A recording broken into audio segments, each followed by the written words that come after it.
변호사님, 네, 오늘은 환율과 부동산 가격의 상관관계에 대해서 알아보려고 합니다. 네, 부동산 가격에 영향을 미치는 요인은 다양한데요.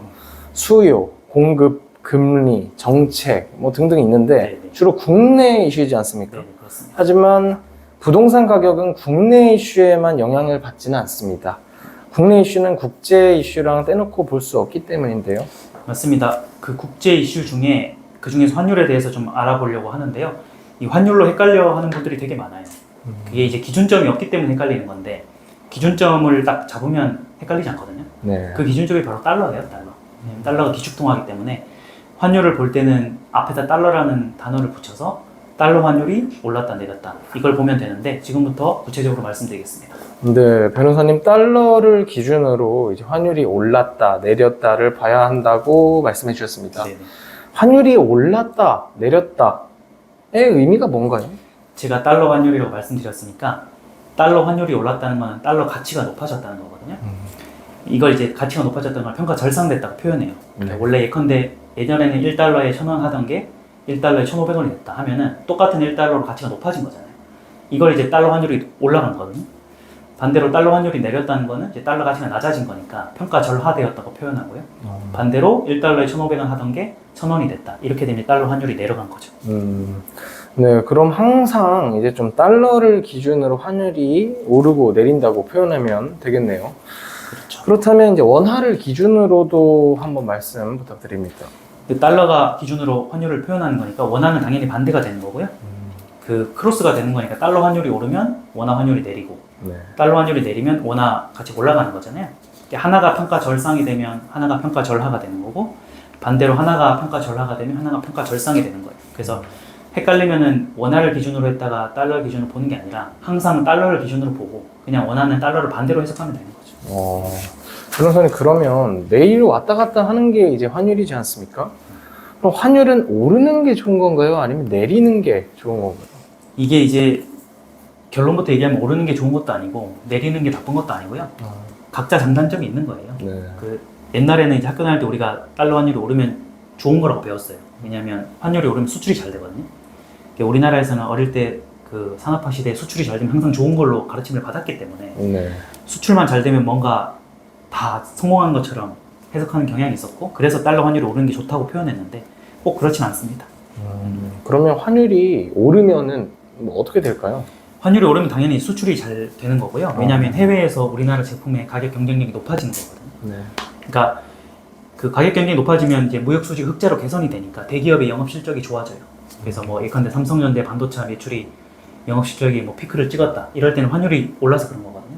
이게 항상 우리가 수출 중심의 국가라서 좋은 걸로 배웠지만 항상 좋은 건 아니에요. 왜냐하면 반대로는 그 수입 물가가 높아지는 게 있거든요. 그렇게 되면 인플레이션이 되기 때문에 항상 좋은 건 아닌데 어쨌든 환율이 오르면 그 우리나라 원화 가치로 표현되는 자산이 싸지기 때문에 외국인들 입장에서 달러로 우리나라 물건을 쉽게 살 수 있는 거거든요. 네. 물건도 쉽게 사는 것뿐만 아니라 국내의 주식과 부동산도 쉽게 살 수 있기 때문에 달러를 많이 가지고 있는 사람 입장에서는 환율이 오르면 그 시점에 우리나라의 핵심 자산을 살 수 있는 기회가 되는 거죠. 생각해보니까 장점들이 굉장히 많은 것 같습니다. 하지만 이게 좋은 점이만 존재한다는 것도 아니잖아요. 그렇죠. 혹시 단점들도 있나요? 당연히 이제 환율이 오르면 수출은 잘 되는 장점이 있어도 수입이 어렵다는 단점이 있는데요. 반대로 이제 수입 물가가 비싸지는 거예요. 근데 우리나라가 수입을 하는 대표적인 석유잖아요. 석유가 비싸게 사올 수밖에 없는 구조라 이렇게 되면 수입 물가가 비싸지면 인플레이션이 발생하는 거죠. 이 인플레이션이 발생하면 이제 경기가 나빠지는 거니까 경기가 과열돼서 인플레이션 생기는 게 아니라 수입 물가가 올라가서 인플레이션 생기면 조금 위험한 거죠. 이거는 이제 단점이라고 볼 수 있는 거죠. 그러면 이번에는 환율이 내리면 어떻게 될지도 설명 부탁드립니다. 이걸 이제 반대로 뒤집으면 되는데 환율이 내렸다는 건 원화가 강세라는 거잖아요. 그렇게 되면 수입 물가가 안정되는 측면이 있어요. 제가 환율이 오를 때 수입 물가가 비싸진다고 했는데 그 환율이 내리면 수입 물가가 안정되니까 인플레이션의 소지는 없는 거죠. 반대로 이제 그 환율이 내리면은 우리나라 자산의 가치가 높아지는 거기 때문에 그 아까 말씀드렸던 수출 기업들의 무역 수지가 악화되고 수출이 어려워지는 게 있는 거죠. 한국 자산을 표시되는 게 가격 경쟁력이 내려가는 거니까요. 그렇게 장단점이 둘 다 있는 거라 그 자산 측면에서는 환율이 내려가면 원화가 강세기 때문에 우리나라 원화로 표시되는 부동산이라든지 이런 게 비싸지는 거거든요. 그래서 외국인들 입장에서나 국내에서 달러를 많이 보유한 사람들이 환율이 내리면 국내 부동산이 비싸지기 때문에 사기가 힘든 거죠. 그런 단점이 있습니다. 그러면 이제 환율 변화와 부동산 가격은 또 어떤 관련이 있는 건가요? 그 환율이 오르면은 달러 가치가 높아지기 때문에 외국인들 입장에서는 돈이라는 게 가치가 높은 쪽으로 바뀌잖아요. 그래서 원래 국내에 원화를 들고 있던 외국인들이 이제 환율이 오르면 달러로 바꿔서 빠져나가거든요. 그러면 이제 국내 주식과 부동산에 잡혀있던 외국인 투자 자금이 빠져나가니까 당연히 이제 그 우리나라 자산 가격이 하락할 위험이 있는 거고.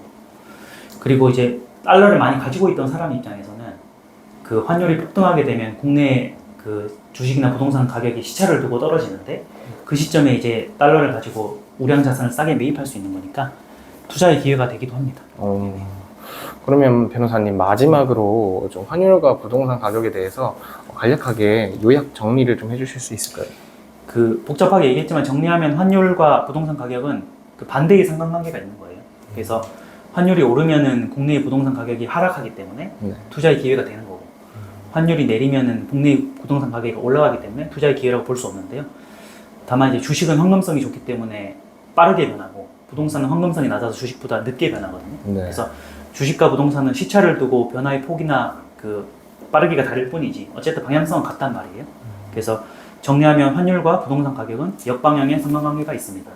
다만 상관관계가 있다는 건 경향성이 그렇게 표현된다는 거지 환율 하나만 가지고 직접적인 인과관계는 없는 거거든요. 인과관계란 건 우리가 뭔가를 투입했을 때 그로 인해서 바로 결과가 바뀌는 걸 의미하는데 부동산 가격은 팀장님이 첫 번째 질문에서 말씀하신 것처럼 환율뿐만 아니라 다양한 요소에 영향을 받잖아요. 그래서 환율 하나에만 영향을 받는 건 아니겠으나 환율과 부동산 가격의 관계를 얘기하라면 역방향의 상관관계가 있다. 이렇게 알고 계시면 됩니다.